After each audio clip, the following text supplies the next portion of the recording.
Анан кээ бирөөлөр айтат, девушкама көз кулак болсом болобу, девушкам ушунчалык сулуу.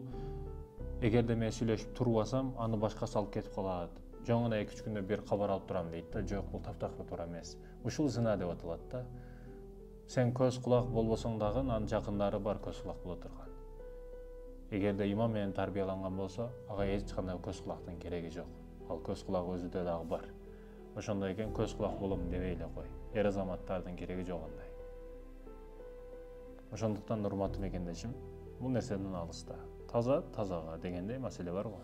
Анан урматтуу мекендешим, түндө кылган күнөөңдү күндүз айтпа. Кээ бирөөлөр түнү жыргап күнөө кылат, кээ бирөөлөр жыргамыш болуп күндүзү бардыгына мактанып жүрөт да. Бул күнөөсүнө күнөө болуп эсептелет. Эч качан бирөөгө айтпаңыз кылган күнөөңүздү. Кээ бирөөлөр багымдыкка тура албай жүрөм 2 айдан бери деп мактанып айтат. Бул сыймыктануу эмес. Кээ бирөөлөр ушундай кызды шарт этип алдым деп мактанып жүрөт. Жок, бул таптакыр туура эмес. Туура эмес нерсенин үстүнө мактануу бул күнөөсүнө күнөө болуп эсептелет. Ошондой экен бул нерселерди жийиштириш керек.